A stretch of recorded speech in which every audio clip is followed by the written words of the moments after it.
Kony2012 was also a topic at South by Southwest. The festival had added 2 last-minute panel discussions on the subject. Africa as a Country asked Ugandan-born panelist Teddy Rouge and program director at Witness, Sam Gregory, what they think about the whole campaign. Primarily, I was left a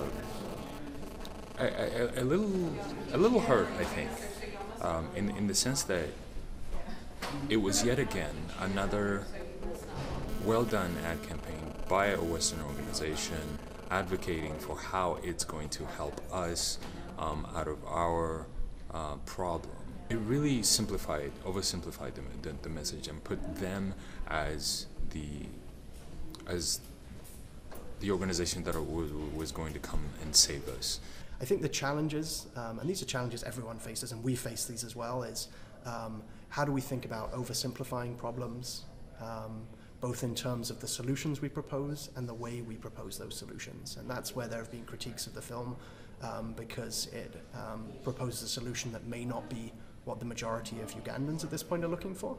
And it's also doing it in a way that seems to play into some stereotypes of how agency is expressed. So it's about people in the US making a difference in Uganda, not necessarily Ugandans. There's a film scholar who has written about film and human rights, who talks about kind of an approach to human rights that's about the narcissism of pity, where it's all about us, it's not about them.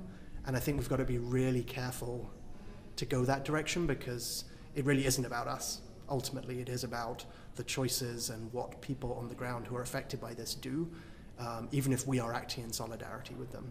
I think one of the things that we need to look to now is how do we create hybrids of Invisible Children's model that know how to do that organizing, but also find a way to make sure that there's a constant slipstream of the stories that are coming from Uganda, from the communities, from Eastern DRC, from the Central African Republic, because we're involved in helping groups create those stories. We're working with groups in northern Uganda, in the Congo, and in the Central African Republic who use video to tell stories of people there. So how do we build that in so that students in the US and people in the US who we want to be engaged on human rights can then also understand the range of perspectives, once they've had the entry point, can start learning more.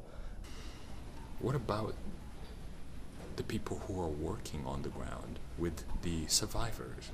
Where is their 29-minute video? You know, where is the $10 million to help them support and give services to the survivors? Like you know, the mental anguish of dealing with the loss of your family so brutally.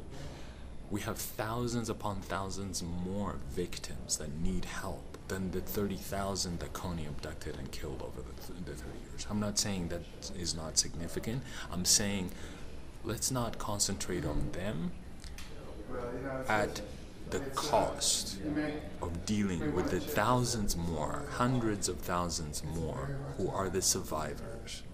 That's where the real story should be, is what efforts are we putting towards helping those survivors to reintegrate into society. The other thing the video does is very injurious to our development and our prospects for development, because all the positive sides, the positive stories that you need in order to do business internationally with a particular country, especially with Africa. We're so tired of the single story of the continent.